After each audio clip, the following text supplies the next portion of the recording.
வணக்கம் நண்பர்களே, இது VDL பிளாக்ஸ் வீக்கெண்ட் குட்டி ஸ்டோரிஸ். இந்த வீக்கெண்ட்ல நான் உங்களுக்காக கொண்டு வந்திருக்கிற கதை என்னன்னா, ஜெயகாந்தனின் சுயரூபம். மாடியிலிருந்து 3 படி தான் இறங்கி இருந்தா கண்ணம்மா. கீழே அப்பாவோட குரல் கேக்குது. காசு பணத்தை காட்டி பெத்தவங்களை சம்மதிச்சாலும் கட்டிக்கிறவன் இஷ்டம்னு ஒண்ணு இருக்குல்ல.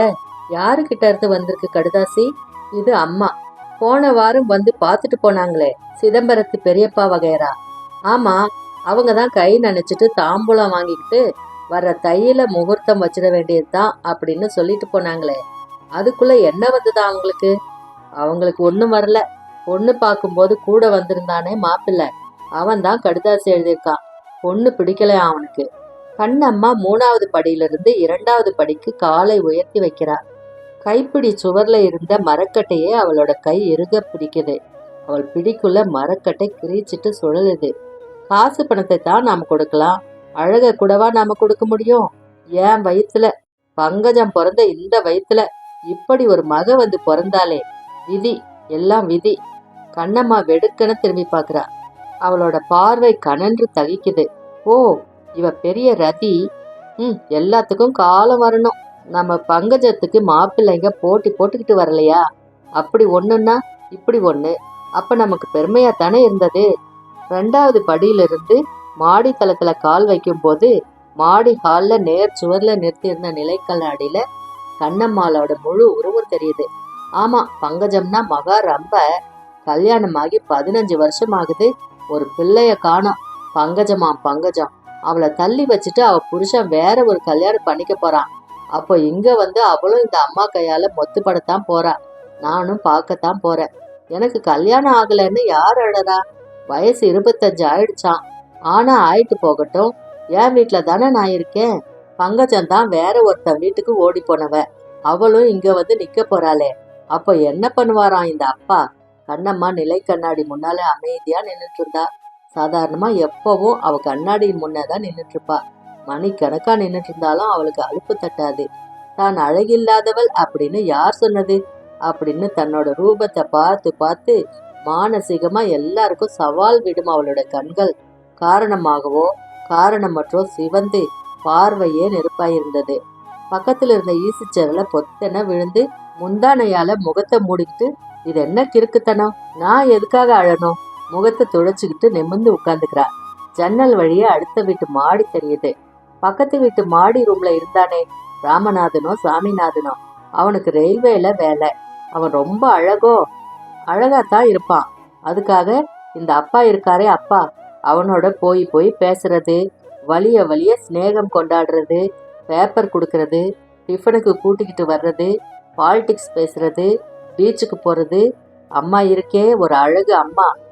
அவனுக்காக ஸ்பெஷல் டிகாக்ஷன் போட்டு காப்பி கொடுப்பா. அவனை கண்டா முந்தானை இழுத்து மூடிக்குவா. அப்படி ஒரு மரியாதை. இதெல்லாம் எதுக்குன்னு எனக்கு தெரியும். அவன் தலையில என்ன கட்டிடணும்னு பிளான்.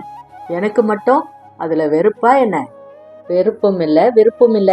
பங்கஜம் மட்டும் ரொம்ப அழகாம், அம்மாவும் அழகாம், நான் அழகில்லையா? வந்த மாப்பிள்ளைகள் எல்லாம் வேண்டாம்னு விரட்டினாலாம் பங்கஜம். என்ன மட்டும் பொண்ணு பிடிக்கலைன்னு பார்க்க வர்றவங்க போயிடுறாங்களாம். அம்மா சொல்றா. அப்பாவும் தான் இந்த பனங்காய்த்தலை மனுஷனும் கூட சேர்ந்து சொல்றார், நான் அழகில்லையா?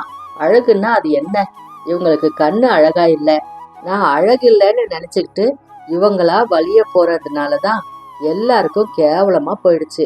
இவங்க பேசாம இருந்திருந்தா, ஸ்கூலை முடிச்ச உடனே என்னை காலேஜ்ல கொண்டு போய் சேர்த்திருந்தா, என்னையும் தேடி எத்தனையோ மாப்பிள்ளைகள் வந்திருப்பாங்க. இவன் பிடிக்கலைன்னு நானும் பங்கஜம் மாதிரி சொல்லியிருப்பேன். பங்கஜம் மட்டும்தான் சொல்வாளோ? நானும் தான் சொல்றேன். பங்கஜம் மாதிரி எனக்கு மூக்கு 4 அங்குலம் இல்ல, குதிரைவால் மாதிரி தலைமுடி இல்லாட்டி என்னவா? காலேஜ்ல சேர்ந்திருந்தா ஜம்முன்னு பாப் வெட்டியிருப்பேன். இந்த அம்மாவுக்கு ரொம்ப கர்வம். அவள் சிகப்பு. அவள் ஒன்னும் சிகப்பு இல்ல, வெள்ளை, சிறகு உதிர்ந்த கோழி மாதிரி. சே, இது ஒரு நிறமா? இதுல ஒரு பெருமை. எனக்கு பல்லு பளிச்சுன்னு இருக்குது. இந்த அம்மா வாயை திறந்தா பார்க்க சகிக்காது. செஸ் போர்ட்ல காயின்ஸ் நிறுத்தி வச்ச மாதிரி 2 பட வரிசை நிற்கும். பின்னாடி வரிசை பெருசும் சின்னதுமா முளைச்சிருக்கும். இந்த லட்சணத்துல எனக்கு முன்பல் 2ம் கொஞ்சம் எடுப்பா இருக்கிறதுல அவளுக்கு ஒரு இலக்காரம். என் விஷயத்துல என்ன பெத்தவங்களே எனக்கு துரோகம் பண்ணிருக்காங்க, சதி பண்ணிட்டாங்க. என்ன மட்டும் காலேஜ்ல சேர்த்திருந்தா பங்கஜம் மட்டும்தான் சொல்வாளோ? நானும் தான் சொல்வேன்.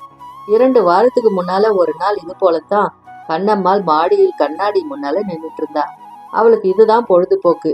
அவள் நினைப்பெல்லாம் எப்பவுமே தன்னை பத்தி தான்.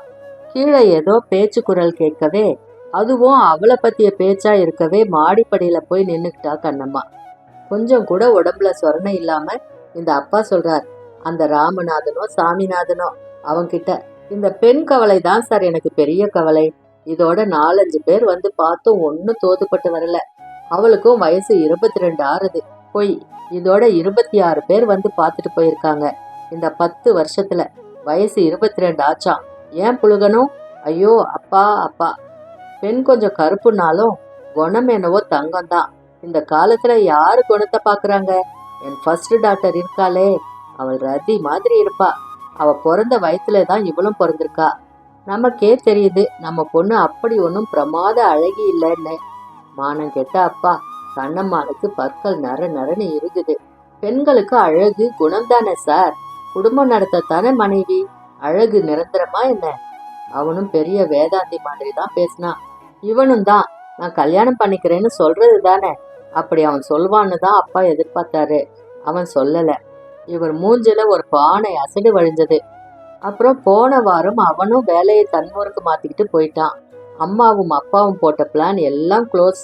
Coffee, special decoction coffee, sweet, tiffin எல்லாம் நல்லா வேணும், இன்னமும் வேணும். கண்ணம்மாளுக்கு சிரிப்பு அடக்க முடியல. போன வாரம் வந்து பார்த்துட்டு போனாங்களே சிதம்பரத்து பெரியப்பா வகையரா. எந்த சிதம்பரமோ யாருக்கு பெரியப்பாவோ என்ன இழவு வகையராவோ அப்பாவுக்கு தான் வெளிச்சான். பொண்ணு பார்க்க வந்தாலே மாப்பிள்ளைக்கு அக்காவான். சரியான குப்பைக்காடு. அந்த மாப்பிள்ளை இருக்கானே அவன் தான் இன்னைக்கு கடுதாசி எழுதியிருக்கான். பெரிய மன்மதன்னு நினைப்பு போல இருக்கு. நானாவது SSLC பாஸ் பண்ணியிருக்கேன். அதுலயும் கோட் அடிச்சுட்டு வியாபாரம் பண்ணுதான் வியாபாரம். இதுல இங்கிலீஷ் வேற பேசுறான் தப்பும் தவறுமா. என்ன இங்கிலீஷ் வேண்டி கிடக்கு இந்த மோரைக்கு? போய் கடுதாசி எழுதுறோம் அப்படின்னு சொல்லிட்டு போனவங்க தான் இன்னைக்கு கடுதாசி எழுதியிருக்காங்க. பொண்ணு பிடிக்கலையா? இது என்ன புதுசு? 26ஓட 27. சி, நினைச்சா நாக்க பிடுங்கிக்கிட்டு சாகலாம் போல இருக்கு. பொண்ணு பார்க்க வந்ததும் அம்மா ஒரு பக்கம் ஆடுறதும் அப்பா ஒரு பக்கம் ஓடுறதும் என்னை சீவி சிங்காரிச்சு நகையெல்லாம் அள்ளி பூட்டி மாட்டு பொங்கலுக்கு மாட்டை அலங்காரம் பண்ணி நிறுத்துற மாதிரி நிக்க வச்சு வந்த மூதேவிகள் காலெல்லாம் விழுந்து கும்பிட வச்சு எல்லாம் ஆசீர்வாதம் பண்ணிட்டு எழுந்து போயிடும். போனப்புறம் கடுதாசி எழுதிடும். 1 தடவையா 2 தடவையா? 27 தரம்.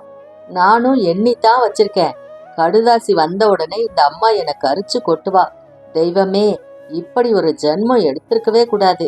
கண்ணம்மா, அடி கண்ணம்மா, மாடியில ஏறிட்டு என்ன பண்ற? இந்த மாடியை விட்டு இறங்கி நீ என்னைக்கு ஒழிய போறியோ அப்படின்னு கீழ்ப்படியில நின்றுட்டு கூச்சலிட்டா அம்மா. ஈசி சேர்ல சாய்ந்திருந்த கண்ணம்மா அம்மாவின் குரல் கேட்டு பதில் கொடுக்காம கண்களை இறுக மூடிக்கிட்டு மௌனமா இருந்தா. ஏண்டி, தொண்டை அடைஞ்சு போச்சா? மணி 1 ஆகுதே, வந்து சோத்த கொட்டிக்கிறது தானே. கண்ணம்மா கண்களை திறக்கவே இல்லை. அம்மா மாடி படி ஏறி மேலே வந்து அவ முன்னால நின்று வசப்பாட ஆரம்பிக்கிறா. ஏண்டி, உனக்கு என்ன அடமா? எத்தனை நாளில் ஒரு மனுஷன் மாடாட்டமா கத்துற? உன் திமிருக்கு தகுந்த மாதிரி தாண்டி பகவான் பண்ணி வச்சிருக்கார். அடி அம்மா, இருக்கும் பவிஷோட இருந்தா லோகத்தை வைக்க மாட்டேடி, லோகத்தை வைக்க மாட்டேன். அம்மாவோட வசவுகளை கேட்க கேட்க கண்ணம்மாளின் ஆங்காரம் அடி வயிற்றுலேருந்து கிளம்பி வெடிக்குது. எனக்கு பசிக்கலையே, என்னை கொல்லாதீங்களே அப்படின்னு ஓன்னு அலறி கூந்தலை பிச்சுக்கிட்டு ஈசிச்சேர் கட்டையில மடார் மடார்னு மண்டைய மோதிக்கிட்டா கண்ணம்மா. அம்மாவுக்கு உடம்பு நடுங்க ஆரம்பிச்சிருச்சு. சத்தத்தை கேட்டு மாடிப்படி ஏறி ஓடி வராரு அப்பா. ஏம்மா, என்ன என்ன குழந்தை, என்னடி சொன்ன? அப்பாவை கண்டதும் கண்ணம்மாள் குரல் எடுத்து அழுதா. அப்பா, என் அம்மா என்னென்னமோ சொல்லி திட்டுதுப்பா. நான் செத்து போனா உங்களுக்கு சந்தோஷமா இருக்கும், எனக்கு சாவும் வரமாட்டேங்குதே அப்படின்னு அழுகையோடையே புலம்பிக்கிட்டு அவரோட மார்புல முகம் புதைச்சிட்டு கதறி அழுறா கண்ணம்மா. சீச்சி, இதெல்லாம் என்ன பேச்சுமா? ஏண்டி குழந்தைய சீண்டிக்கிட்டே இருக்க? நீ ஒரு எருமை ஜென்மம். எத்தனை சொன்னாலும் உனக்கு புரியாது. சரி சரி, நீ அழாத குழந்தை. அம்மா தானே சொன்னா, போனா போறா, வா வா, இன்னைக்கு நீ என்னோட உட்காந்து சாப்பிடு அப்படின்னு அவளை தோளோட சேர்த்து அணைச்சிக்கிட்டு கீழே இறங்கினாரு அப்பா. வழக்கம் போல நிலை கண்ணாடி முன்னால ஈசி சேர்ல சாஞ்சிக்கிட்டு தன்னையே எடை போட்டுக்கிட்டு இருந்தா கண்ணம்மா. தெருவுல போகும்போது எல்லாரும் எல்லாரையும் பாக்குற மாதிரி தான் என்னையும் பாக்குறாங்க.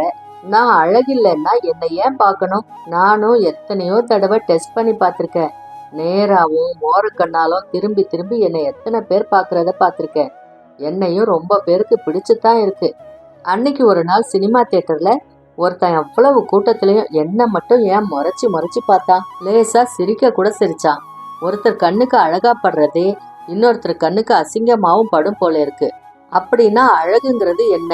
நம்ம கண்ணுக்கு அழகா இல்லைங்கிறதுக்காக ஒருத்தரை அவமானப்படுத்துறது எவ்வளவு பாவம்னு யாருக்கும் தோன்றதில்ல. மாடிப்படியில காலடி யோசை கேட்டதும் கண்ணாடியில தன் உருவத்தை பார்த்துட்டு இருந்த கண்ணம்மா கண்களை முடிக்கிறா. கண்ணம்மா, கடவுள் கண் திறந்துட்டாருடி, இந்த கடிதாசிய பாரேன் அப்படின்னு கடிதத்தை காட்டினா அம்மா. கண்ணம்மா கடிதத்தை வாங்கி பார்த்தா. கடிதம் அடுத்த வீட்டு மாடிப்படியில் இருந்தானே, ராமநாதனோ சாமிநாதனோ. கையெழுத்த பார்த்தா சாமிநாதன் தான். அவன்கிட்ட இருந்து, நமஸ்காரம், எனது பெற்றோருடன் கலந்து பேசி முடிவு செய்து விட்டேன். நாளை மாலை நாங்கள் பெண் பார்க்க வருகிறோம். இது ஒரு சம்பிரதாயத்துக்காகத்தான். கல்யாணம் நிச்சயம். தங்கள் சம்மதம் தேவை.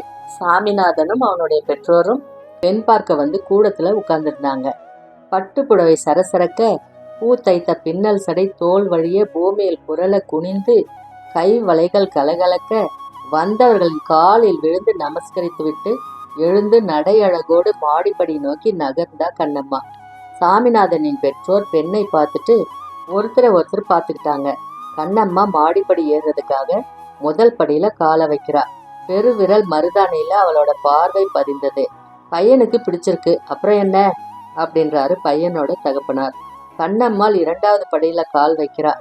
இப்போ அவளோட பார்வை இடது கால் பெருவிரல் மருதாணி சிவப்புல பதிஞ்சது.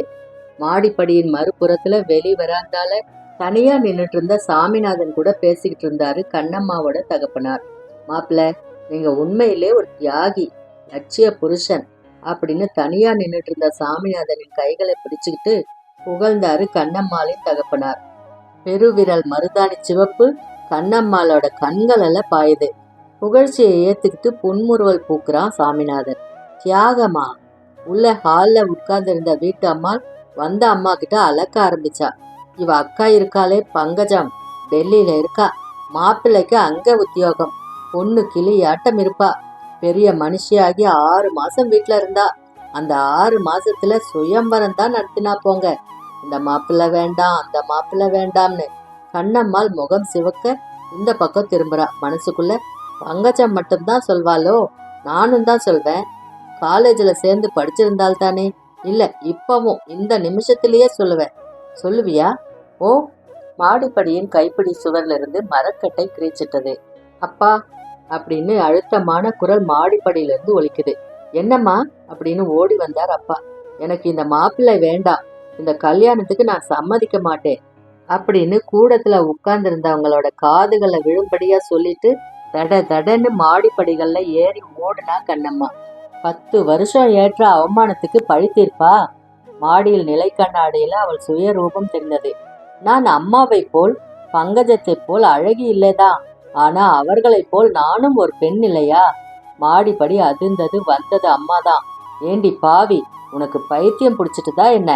கண்ணம்மாள் எங்கோ பார்த்துட்டு அமைதியா பதில் சொன்னா. இல்ல, பங்கஜம் மட்டும்தான் சொல்வாளோ? நானும் தான் சொல்வேன். முற்றும். இந்த கதை எல்லாம் 1960ஸ்ல எழுதப்பட்ட கதை. அந்த காலத்துல பெண்களுக்கு கல்யாணம் பண்றதுன்றது பெரிய விஷயமா இருந்துச்சு.